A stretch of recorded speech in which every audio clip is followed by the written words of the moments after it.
All right. Good afternoon to those of you on the East Coast. Good morning to those of you also on the West Coast. I'm your host, Brandon Troy, and as always, I'm joined by. Unlimited. How's it going, man? How you been? Been good. I've been good. All right. So, as you guys will know, every Saturday we do what is known as This Week in Review, covering a couple of stories that have made the rounds in the entertainment industry. So, we may very well touch on, of course, film and TV, but perhaps also music, theater.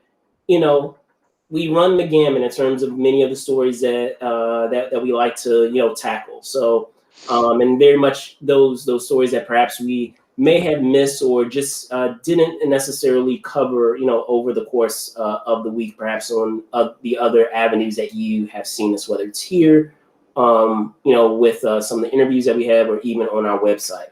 Now, with that being said, that's actually a great segue into some minutes.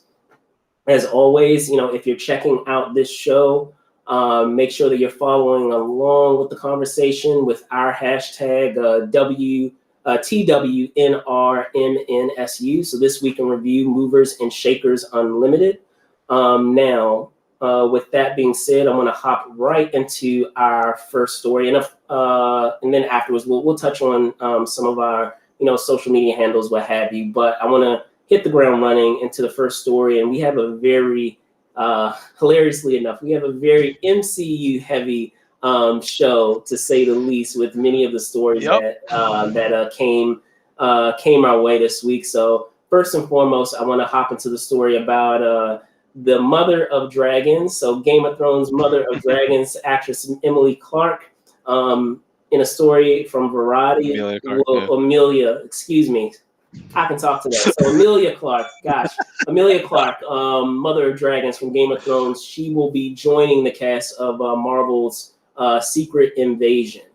So with that in mind, we have many of these. We're two series in, Jerome. We had WandaVision, and we've had right now we just wrapped up Falcon and Winter Soldier, which, by the way, quick plug, we will be doing a show on tomorrow, a season finale or a series finale. We'll see what happens. I know it's still kind of up in the air, which we will get into as well on what may come next in the future. But Jerome, your thoughts on this addition to the Marvel family? No, I think it's great. I mean, because obviously she's definitely a established name, of course, on the TV, um, you know, medium. Of course, with Game of Thrones, that was big, and I mean, she's obviously been in some other movies, and it's whenever Marvel gets, like I said, like a pretty big name, or someone who's establishing themselves in other franchises, or if they come from another big franchise. Like I said, it's just a good indicator. It's going to be a good, it should be. I would think it would be a significant character. The question is, who's she going to play? I mean, I was kind of looking around. I was like, I mean, there's other Skrull characters. There's, I know they're trying to introduce the Fantastic Four, so I mean, they could go, it could go anywhere. I mean, I know Spider-Woman is also integral to that storyline. So I mean, there's that. I know some people. I was seeing some rumors maybe it could be Invisible Woman or even Super Skrull. So I mean, I think there's one Vernanke or whatever. I don't know if I said that right, but yeah, there's like there's some ideas, but I just think it's cool though. Like whenever they're bringing some bigger names in there, and especially people from other franchises, and you kind of get all these. It's just hilarious seeing people in just so many big franchises, but it's great. But yeah, she's a great actress. She's good. And I just have no idea. But that series is looking like it's going to be a great one. Well, they've, at least recently in the last couple of shows that we've done, we've talked about some of the casting additions, because they have one other gentleman joining there from I'm brain farting the award nominated film A Night in Miami. Oh yeah, We I know you, so we, Kingsley Benadir. Yeah, Yeah, so we've Kingsley had Benadir.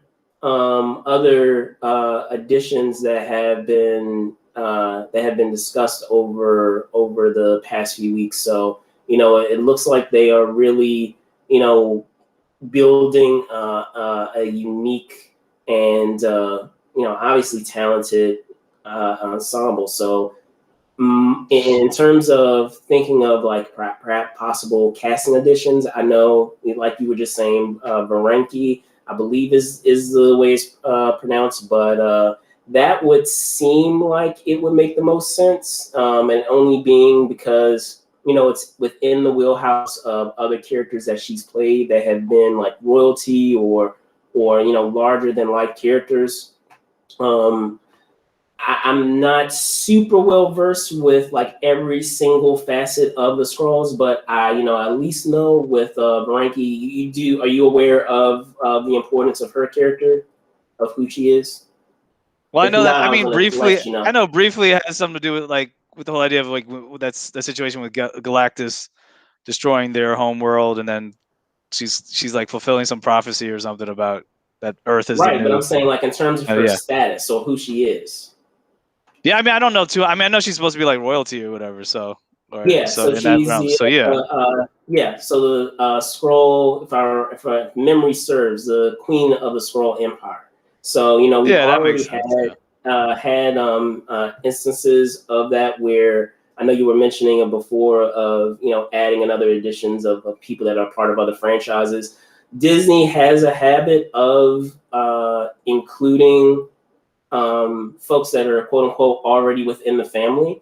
And we already have that happening right now with Emilia, believe it or not, because I mean, she was in, a lot of people forget this because I guess, you know, in terms of like the Star Wars universe, it's not Yeah, perhaps like it's the true. most popular. Yeah, she Solo. was Yeah, in she was in Solo. Solo. So Exactly. No, you're yeah, right. so you know, and being in Solo, you know, just like they had with what is it, Oscar Isaacs. You know, Yeah, he's going to be exactly. playing a Moon character Knight. of his, Yeah. yeah, with Moon Knight. Disney has a habit of keeping it within the family, so to speak, and still having cast members from a lot of their series or films play other roles. But only time will tell. But if, like I said, if I had to put my money on it, I would say likely Varenki. And if any of that has, I should say, if my theory serves any or holds any weight, I know what you're gonna if say. my theory holds any weight, you can look no further than, and I know we didn't really make a story beat on it, but I know that they recently talked about, or I should say, Russell Crowe revealed a character that he's playing, and apparently he's going to be playing Zeus in Love and Thunder. And I know before I had mentioned to you guys, you know what? I have a feeling that he's going to be in the pantheon of gods of some sort. And lo and behold, that's what we got. So if my guesses are anything to go by, maybe very well we may have Emilia play that character. We'll see. We will see. All right. So switching gears, but as I said, still staying in that world or that wheelhouse of Marvel. We did have a trailer that many of us, you know, were awaiting and has been, you know, anticipated for a while now that many of these films have been delayed for Phase 4 of the MCU, and that is Shang-Chi in the Legend of the Ten Rings. So on Monday, the lead, and you have to forgive me, guys. I do not want to butcher his name, but Simu Liu. Simu Liu, yes. He had dropped a poster, like an official poster for the film Shang-Chi, and with it, you know, unbeknownst to him, Marvel surprised him by also dropping the trailer, or should say the official teaser for the film. So on a side note, I want to send a really shout out to him as well. Was that? I said that really was a surprise, but yeah, okay. But true. We will But see. anyway, But it was good. still, It's a good in a tie into separate, his birthday. I like how they yeah, tied it that was a in. That's nice nice. thing. Yeah, It's a nice it was a birthday nice present. little cool thing to say. It was a birthday present if it was in fact all planned. But be that as it may, also shout out to him because side note about me, we also share the same birthday. So I remember Oh yeah. when we had the trailer up there, you know, I said, wow, this is a cool birthday present, and be able to put this trailer up and get this, you know, to start the day off, you know, to have this cool new Marvel trailer. And little did I know, it wasn't even because of that. It was because of Simu, his birthday. They had dropped it on that day. So shout out, man. Shout out, birthday twin, Simu. But with that being said, based on what we've seen in this trailer and what it drops, or I should say the reveals that it has about, the world that it's going to introduce, and some of, finally getting the Mandarin in the way that we anticipated that we would get the Mandarin in the MCU. What are your thoughts? No, I mean, I think it did what it was supposed to do. I mean, I wasn't like blown away by the trailer, but I was just like, okay, at least we get to see something. Yeah, I think it's gonna be cool because this is gonna be, like I said, it's a predominantly Asian cast.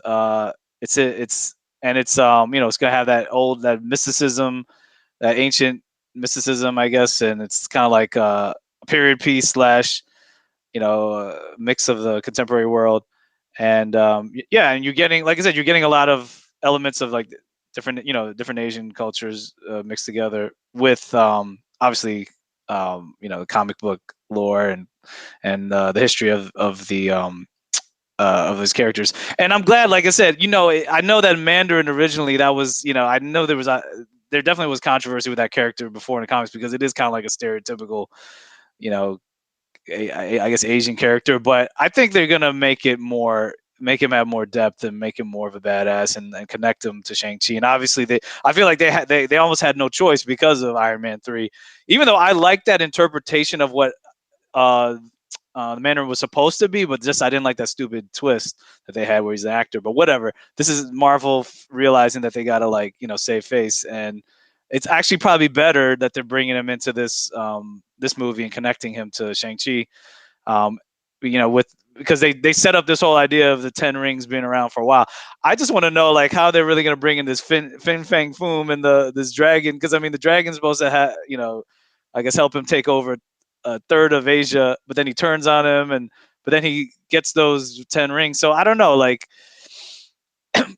how that is going to be depicted on screen. That's what I'm most interested in, because I mean to me like it's pretty goofy, but if you can make it cool, I mean there's so many different, I mean you see with Game of Thrones, you see with Lord of the Rings and all, or I mean with The Hobbit, and how you can incorporate a dragon into like a period piece, but like putting that into like contemporary times and the MCU. I mean anything can happen in MCU now, obviously. I mean they've mixed everything, but if anyone's going to do it, it's going to be Marvel, to do it well.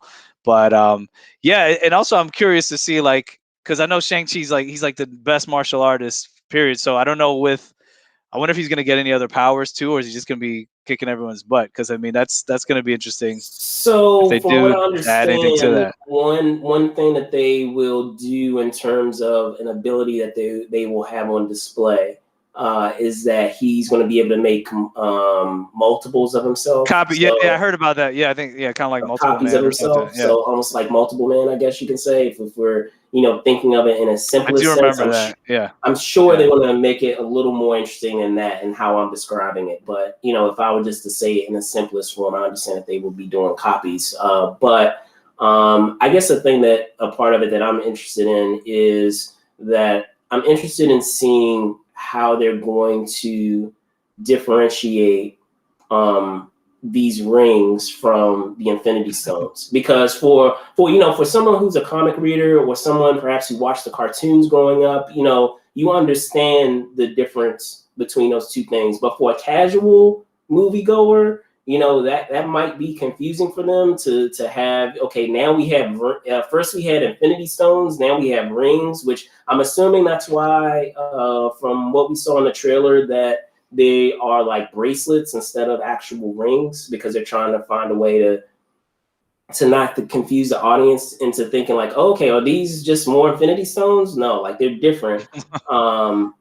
But at the same time, like how are you going to be able? And again, I'm sure that there's going to be a logical explanation or a way that they'll be able to demonstrate it. But just from face value of what we've seen thus far, how are they going to show the bracelets, demonstrate to audience members, again, how the rings are different, and also illustrate each of the abilities that the rings have. Because just like with the Infinity Stones, each of them have a different power. So That part of it I'll find interesting. And then also to explain maybe the power set or the hierarchy of the Infinity Stones versus the rings, because they may run into the problem if they don't, clearly explain that. Someone who's a casual moviegoer will be confused and say, Exactly. Yeah. well, if they had these rings on Earth this entire time, why didn't they just use the rings instead of using the Infinity Stones? They are not the same. One is not like the other. Yeah. Exactly. Yeah. That's. So the Infinity Stones are far more powerful than the Of rings course. He's not are. Thanos. Right. But anyway. I mean, they're still formidable. Don't get me wrong, Yeah. but like I said, I'll be interested to see if they will clearly explain that, so that way for the casual moviegoer, they're able to understand, that difference and with those two things. I hope they just go into at least somewhat or a good amount of time into like who those, like I said, if they're gonna bring in Fin Fang Foom or the dragon, like just what alien race they are and all, because to me that's interesting, showing the different alien races and like how they all connect, because there's so many, and this would be another one they're introducing, because that was one thing that I really did not like about well, it's not in the MCU, it was X-Men Apocalypse. It's like they totally omitted the alien influence in Apocalypse's life, and I'm like, yo, man, he gets the technology from Celestials. I mean, all right, I know that, you know that comic book guys, and if you like the cartoon, but I mean that's integral. So it's like I feel like I feel like they'll show some, at least a good amount of that, hopefully, but I think that's crucial too, because it's like it's not like he just randomly found these rings anywhere. I mean, there's a reason behind it, so. That I feel like that really needs to be put into perspective, and then you can also show not only the hierarchy of the rings, but also the hierarchy of like how powerful some of these beings are. Because if they're gonna, if the Eternals is coming out in November, you can always they can always have little Easter eggs or somehow connect. Be like, oh yeah, these aliens are in this world, and this is where they stand. But I just hope they do that. So that would definitely be interesting. But anyway. Yeah, For that's good. sure. And as I said, we have a MCU heavy show today. So as I said, we talked about Secret Invasion, the MCU series, Secret Invasion, Shang-Chi, Legend of the Ten Rings, and not to be forgotten or left alone, we also have a story apparently with Captain America in that franchise. So Jerome, you want to take it? Yeah, I mean, I thought this was really cool. It's not completely surprising, because if you've been watching Falcon Winter Soldier, I don't know if you want to put up spoilers. Yeah. Hold up. All right, go ahead. You should have watched it by now. Okay, it just came out Friday, but you should have watched it anyway. Obviously, well, actually, if you saw the episode before, you knew where it was going. Like Falcon was turning into Captain America. I mean, it was in the comics, everything. All right, so yes, he becomes Captain America, and they show at the end Captain America and the Winter Soldier.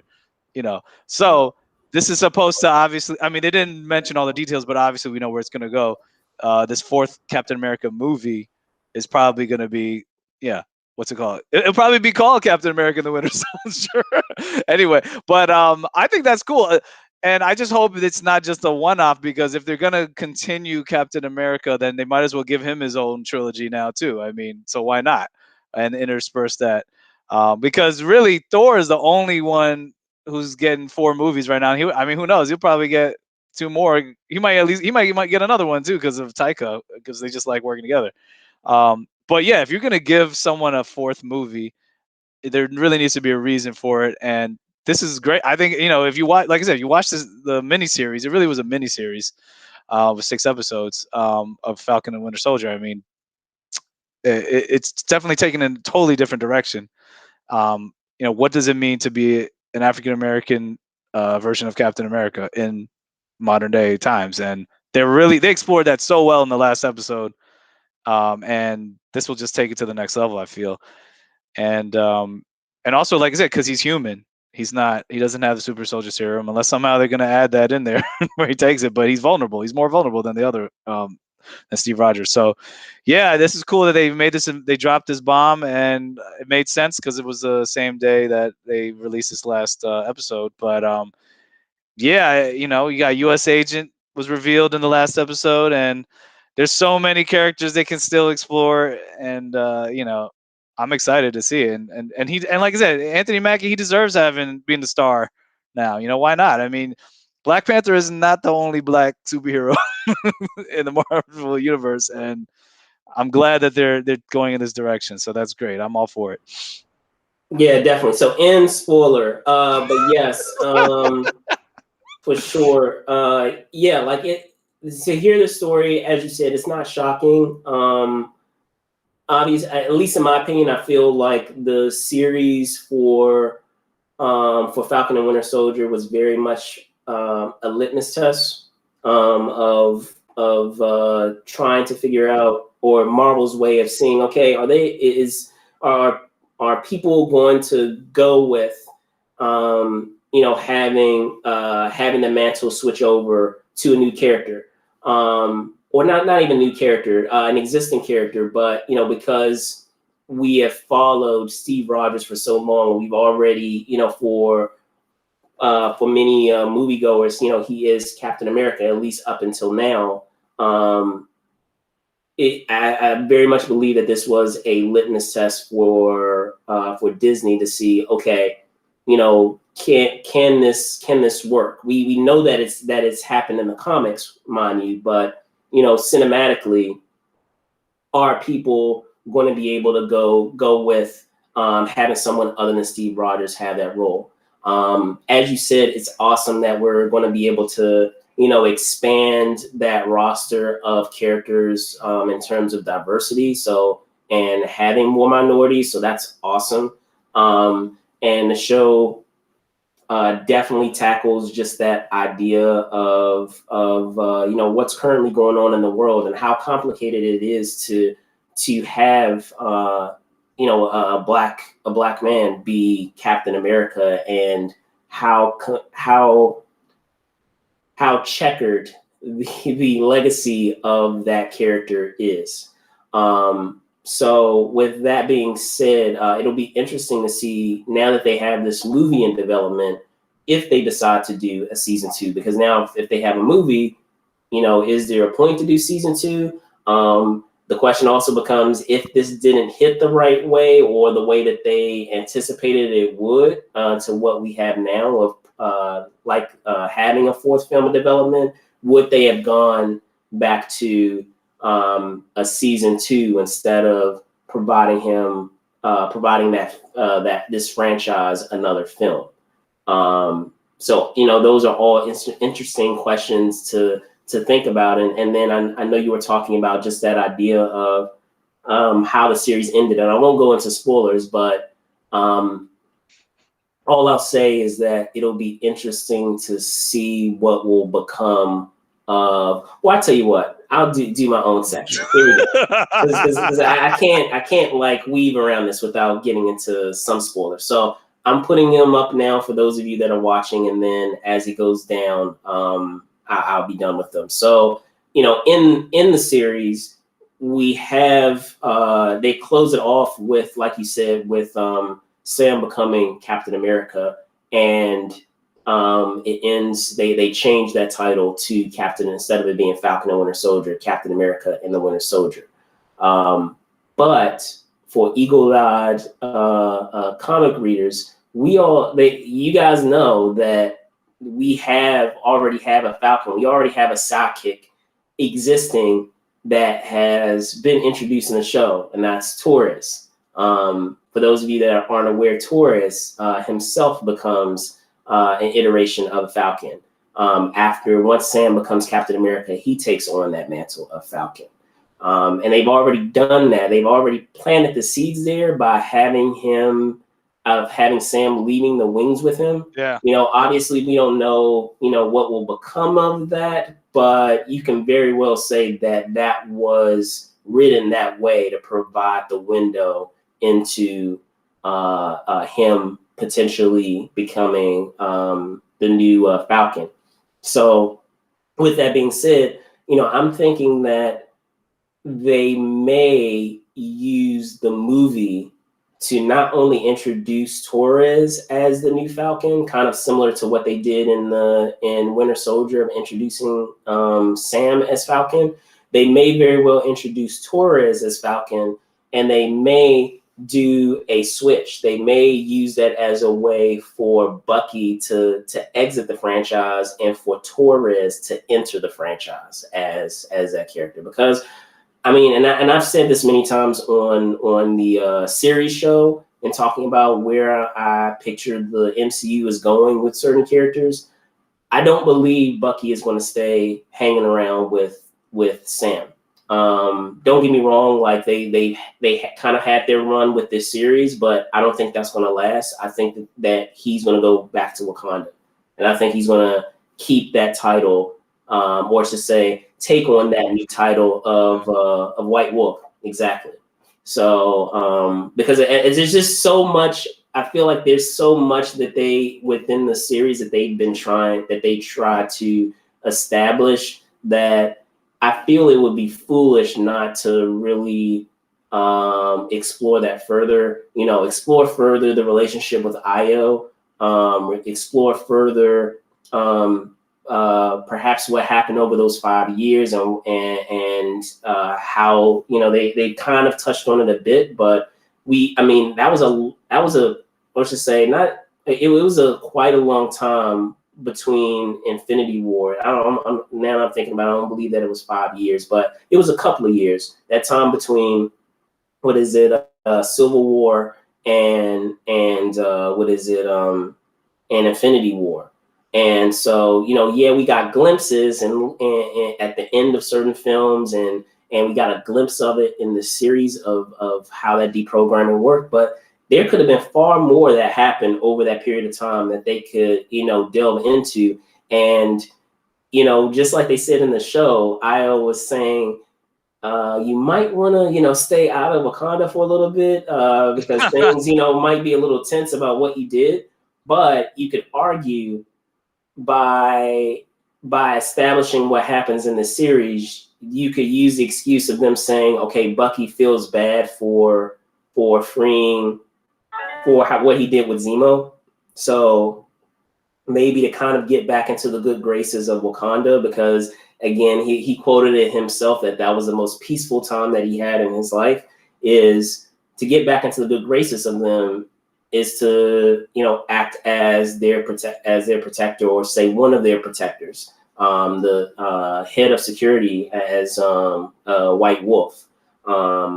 And just to go into the SparkNotes version of what they've been doing with the solo adventures, I won't go into all the details, but Marvel with their solo adventures had been pairing heroes together. So they've been doing mini Avengers movies ever since I feel they have had seen the success of Civil War and how that has essentially been a small Avengers movie. With all their other films that have followed suit after that, or with many of them, they have paired it with other characters because they, you know, want to provide that cushion, I guess, of having a character that people recognize along with a newer character. And it's not to say that Black Panther is an unrecognizable character. He's an iconic character, but you're almost starting from scratch again now that you don't have Chadwick Boseman to be back in that role. So by having some other supporting characters playing supporting roles in that film, it can provide some familiar faces and some, you know, added superhero muscle to whoever they have taking on the mantle of Black Panther, whether it's Shuri, whether it's, you know, any other character. So it'll be interesting. Again, another theory, but you have heard it here first if it turns out to be true. So was that? I said that. It sounds like it's probably going in that direction. I mean, I thought it was hilarious though when it's like they had a fail safe for his arm. They're like do. Yeah, no, yeah. I was like, you would think that he would know that, but it's like obviously I'm like, come on, they gave you that, that arm. But yeah, no, that's that probably makes sense. I don't know. Who knows what they're gonna do with Black Panther 2? I mean, I don't know. That's a huge undertaking now. But anyway, we'll see what happens there.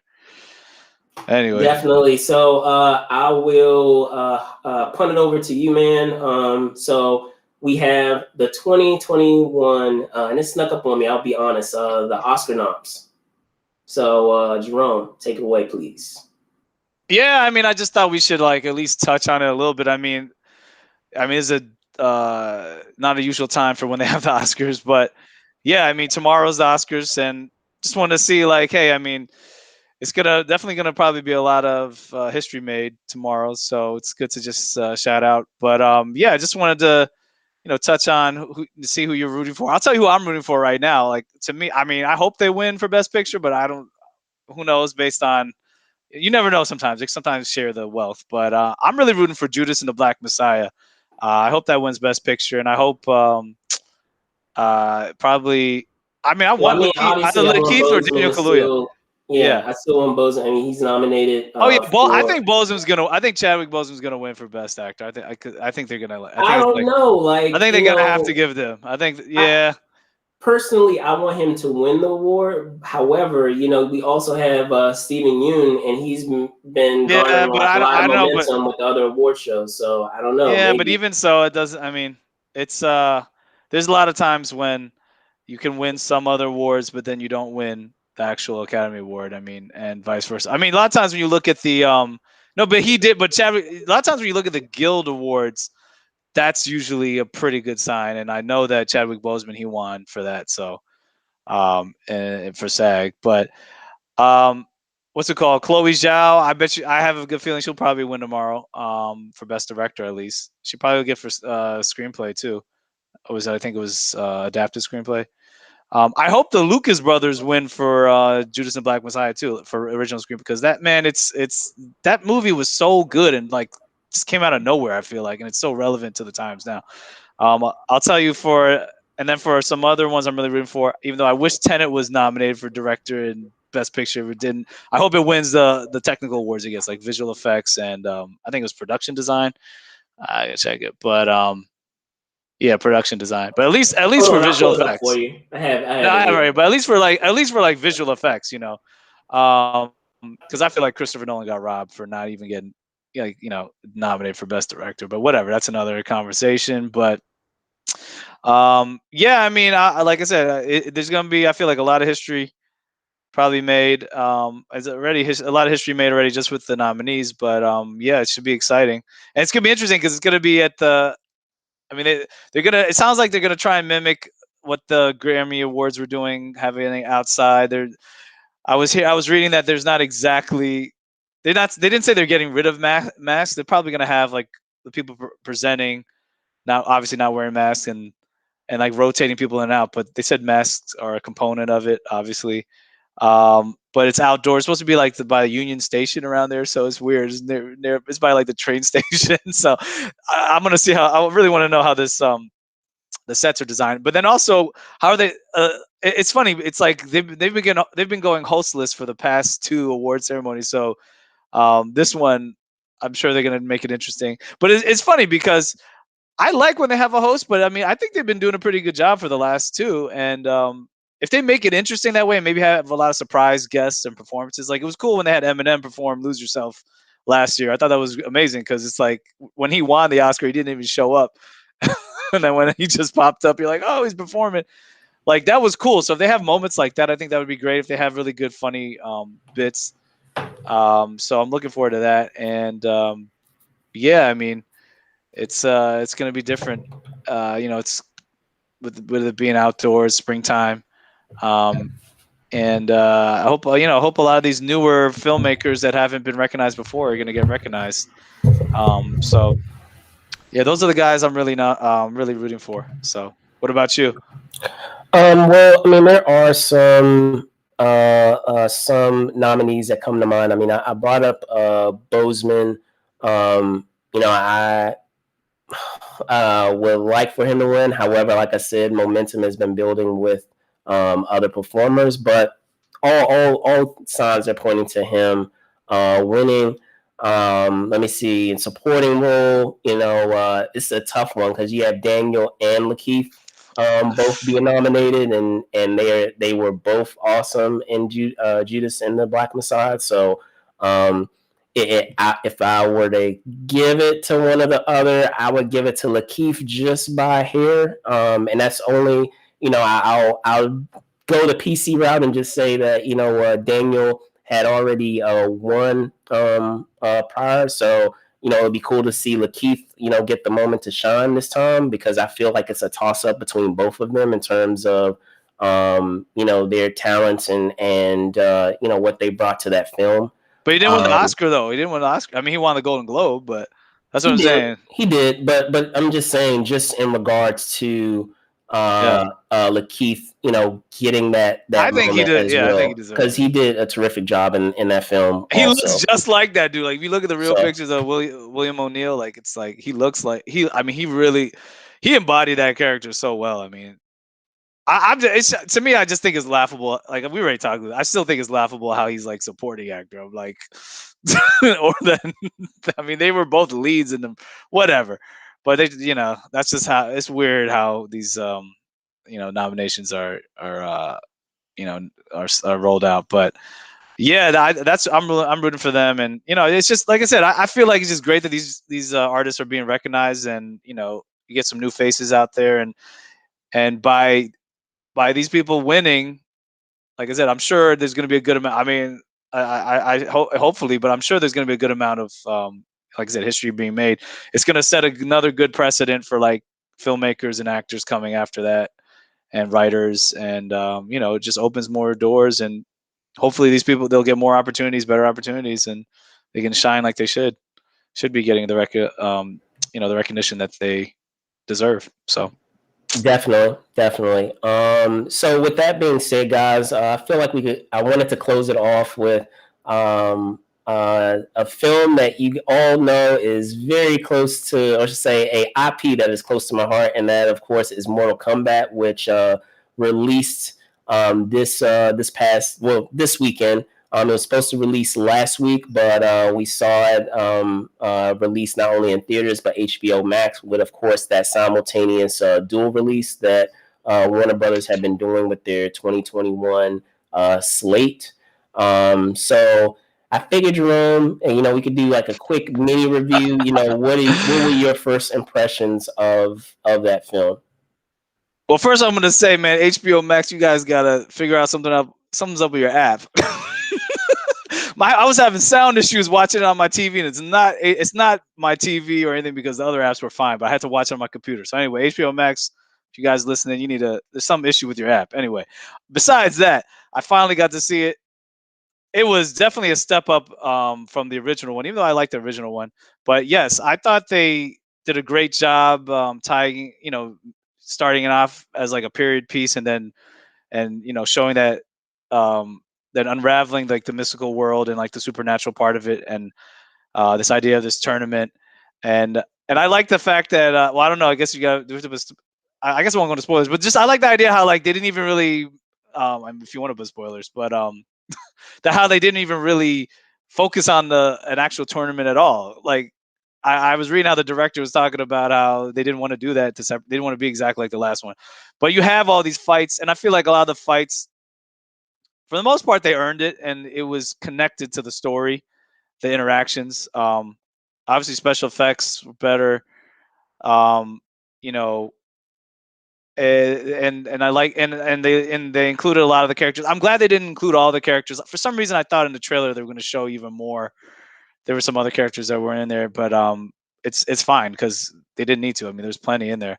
Obviously, the gore and the R-rated, violence was supported by the tone, and it was, to me, it made sense, and it was done well. And like I said, by even having those specific fatalities, like they got them on point. I was like, wow, they really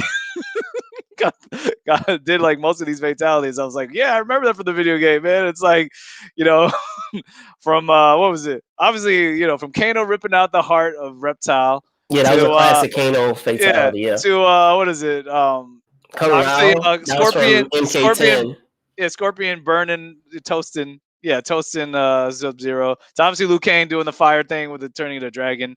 And Jax even, yeah, I think that was the one that like Jax just bashing the dudes. And I was like, yes, this is what I wanted to see. And even though Goro, I thought he died like a little. I mean, to me, that was like a punk ass move. I mean, he died like a little bit. Man, that was kind of ridiculous, but whatever. I mean, but whatever. They had to have like some deaths. They had to, you had to have people, go. So there was some sort of, conflict and some drama. And Kung Lao, he was great with this. I thought that was a great one. I don't remember that being a fatality. That maybe that was. It's that from was one of amazing. the newer games. It was from Mortal Kombat 10, where he throws the hat on the ground and he actually uses that as a saw. Yeah. I don't remember seeing that from the game. Yeah, like you said. I think I stopped at Mortal Kombat 3. But anyway, but I was like, yo, that surprised me at first. I was like, that was a great fatality. What's it called? I like how they linked the main character, was it Cole, to Scorpion. I was like, okay, that's cool. Yeah, so even though I was like, this is that's an original character, they made it up. So that was kind of cool. They linked him, because I was kind of like, how are they gonna link this guy to the world? And yeah, I mean, they touched on a lot of stuff, and they definitely, of course, had they were foreshadowing what could happen in the sequel, and I'm sure it's going to be, they have a plan to try and do at least a trilogy. Obviously with Johnny Cage, hinting at Johnny Cage, I thought that was good. But yeah, I mean, of course, it wasn't like, I'm not gonna say it was like, oh yes, this is like on the level of like some of these comic book movies that are great, like a Dark Knight, or like the Avengers or whatever, something like that. But for video game movies, I think it's definitely up there for me. They obviously, it's not like they developed every character. I would say that, like, they could have made some of them maybe more three-dimensional, but to make that more of a believable world, I thought they did a good job with the sets, special effects, action, all that stuff. And to intertwine it together, as not just a tournament, but also like, hey, they're trying to invade. I mean, that's already been shown before, but like, I think they just did a better job of doing that. But I just feel like there just seems to be there just definitely is a lot of questions that are unanswered, and there could definitely be some more that, there's more there to develop, and it did leave me wanting some more. And But I did, yeah. I mean, I didn't. It's true. There's some like small things, like I didn't, like I said, Goro being one thing, where him just dying like that, and even Reptile, of course, Reptile being a reptile. I did like how in the original, what was it? Was it the sequel, or was it? Yeah, it was a sequel where he actually, the reptile goes into a ninja, like in this, I think Annihilation, he did that. No, that's the first one. That was the first one. Oh, was it the first? Because you came through him in. Yeah. I was kind of waiting for some. I mean, maybe they didn't have to do exactly that, but I was like, I thought that was a good idea in that one. So maybe they'll do something like that later. But I do know, I did read how, like, and it's true, like in the story of the games, I know that, even though I don't remember this, but I was reading what the director was talking about, how like, or the idea of like how Sub-Zero, I mean, of course he died, how they could bring him back as maybe Noob Sabat. I don't remember that being in the games, but maybe later on they explain that. But I thought he was just some bonus character, because obviously he's Ed Boon and John Tobias. But I don't remember that in like. So if I recall, I know like further down the line, as they introduced the new Sub-Zero, they introduced his brother, okay. So let me say this. Overall thoughts, and I'll hop into what you were saying, is I feel like this film provides a good foundation for what they can do into the future. It's by no means a perfect film. There's a lot of fan service, and a lot of that fan service I enjoyed a lot. But there are things of it that I didn't really get with that much. And one thing that I was afraid of, what was going to happen with one of their characters, ended up happening, and that's with Cole Young.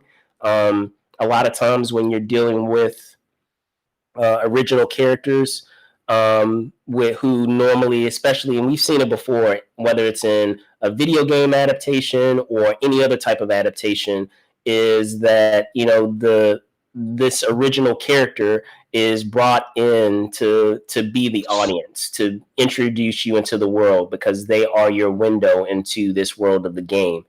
However, the problem that comes up out of that I've seen in the past, and a good example of this is in Resident Evil and their franchise, is that it kind of, by introducing this character and kind of placing them on the same footing as the other characters, a lot of times the other characters kind of fall to the wayside, or the original character makes the other like fan favorite characters that are a part of the game look like nothing. Like, that original character is all of a sudden, far more capable, or far more capable, more intelligent, more abilities than, the characters that we know and love from the franchise.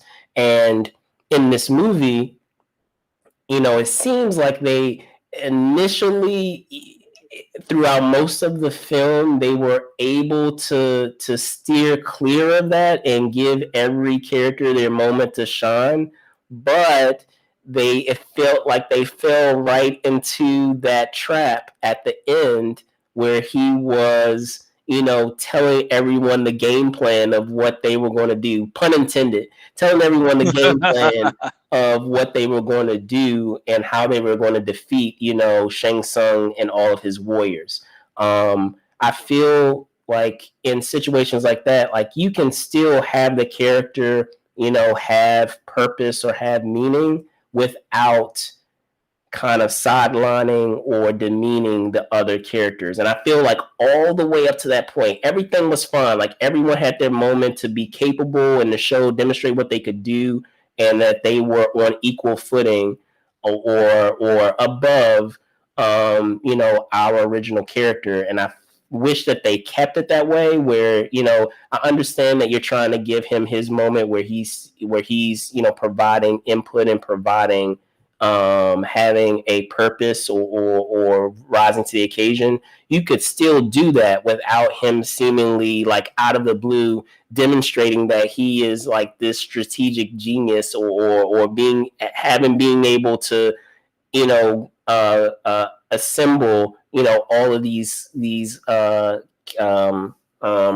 warriors, and assembling them, and, explaining to them, okay, this is what we're going to do, because, we need to do it this way. You're going to fight this person, and you're going to fight that person. Like, you could have still demonstrated that without it being so blatant like that, where I was like, oh, come on, man. Like, you had me up until that point where, like, you making him like the leader where he didn't need to be the leader. Like, yeah, but the thing is, they made him a descendant of Scorpion, and like they were. I think it still worked because they were making Sub-Zero so powerful. When it's like, he's not the most powerful guy though. He's just a fan favorite, but he's powerful. It's really Shang Tsung or like. And I had an issue with that too, where they needed him. Like, I felt that Scorpion was more than enough to take down Sub-Zero. Yeah, yes, I agree with that. I agree with that. I do agree with that. Yeah, to me, this is what I thought was gonna happen. That I kind of was like, I thought he was gonna become Scorpion. I really thought that was gonna happen, and I thought it was like, oh shit. I was like, his power is gonna be, he's a descendant, so he's gonna get that power. Then they were like, okay, that guy was stuck in hell. I was like, okay, cool. Now they are bringing it back to what was happening. But it's like, you're right. Then why did he need? He needed that his descendant to bring him out of hell, I guess, and then do that. And he also needed his help to beat Sub-Zero. Like, no, like I mean, it's not. Yeah, but the thing is, but if he's a descendant though, so it's like, to me that doesn't. The only reason I forgave a little bit is because, like, they're saying he's a descendant. If he was just some random dude, all right, different. Because I mean, Kung Lao, Kung Lao, Kung Lao, Liu Kang, like, they're descendants of the other Kung Lao who so. But that dude obviously couldn't make it. I guess what I'm saying is that, like, I would have preferred, if it's all in terms of execution, I would have preferred that in that scene where they are trying to figure out, okay, like, they're trying to regroup and they're trying to figure out what they're going to do, if everyone had a moment of deciding, you know what, like, everyone had a moment of, like, mediating and deciding, like, these are different ways that we can go about it. You know what? I tell you what, I'll take on that person, because, like, you have such and such, or blah blah blah. Like it's something where everyone feels like they are equals. And I felt like in that particular scene, it seemed like they made him the de facto leader in deciding how they were going to execute their plan. Because, like, if I recall correctly, and I'll look at it again, as soon as Liu Kang, like, lost his brother in arms, like, when he was, like, grieving, he was like, what do you think we should do? And I'm like, dude, like up to this point, you were his mentor and helping him out. Like, why are you like looking to him to be like the leader when like you're supposed to be like, you know? But the thing is, but you got to remember, but the thing is, they already established the movie that they were focusing on Sub-Zero and Scorpion, or like those ninjas. Like these were the greatest ninja, you know, like. Because they start off like but that. At the same time, like we also have to understand, like those other characters, all of those characters, or not all the characters, but some of those characters were descendants as well. Kung Lao, I mean, he said himself that he was a descendant of the original Kung Lao. I know, but they didn't focus on that. Like this story was focusing primarily on the Sub-Zero, Scorpion. Like that was like. I mean, of course, it's about more combat, but that was like the main focus, and that's why I feel like, because I will say I kind of liked how they did that, even though like some of that execution could have been better, but it did that little part that you're talking about, like that didn't bother me. I'd say the one that bothered me more was like you were saying, maybe that they had him needing his descendants' help to beat him. But it like that didn't like ruin it for me. But I did like how they didn't make Shanks, that they didn't have to defeat Shang Tsung in this one, so like maybe in the next one. He'll be the main villain, and then they could have the third one where Shao Kahn, is like it comes in, and also if since Goro's dead, you could bring in Kintaro, like you got, and it's like they never did that with the other one. So what's it called? I didn't have it like now. I would have had probably more of an issue if he wasn't like a descendant of Scorpion somehow, because I'm like, how's this guy so special? But I mean. I guess I didn't think that actual scene was such a big deal too, that you're talking about where he's being strategic, because it's like they were just trying to figure out, hey, let's just try and like based on what we know already of what just happened, who'd be better to fight each other, because to me it really wasn't the biggest deal. It's not like it was a straight up, like I said, it wasn't the tournament. It was just like we just fought each other. One-sided to me in terms of how they, in terms of how the conversation was going. It seemed very one-sided, where like all of a sudden he became the leader versus them being a group of warriors that are all on equal footing. And the kind of the easiest way that I could kind of explain it is thinking of it along the lines of, I'm trying to think.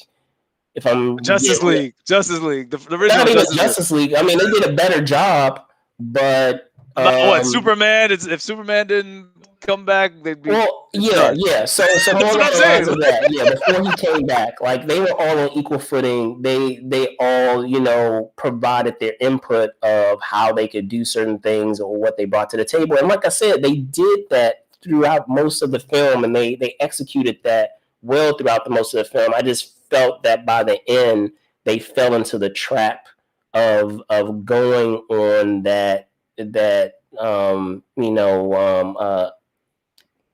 common issue that I have when you bring in original characters to an adaptation like that. And then I guess the other part of it is, and again, this is a nitpick because like outside of that, like the fatalities were awesome. I liked a lot of the world building and how like the world looked, like a lot of the worlds looked. I liked that. I guess the other thing that I took issue was with some of just the story points of. I want to say it was with Sub-Zero, where they talked about. It looks like I just went out for a second. Are you able to see me okay? Or say no, you actually went out. You actually went out. Okay. All right. Well, 1 sec.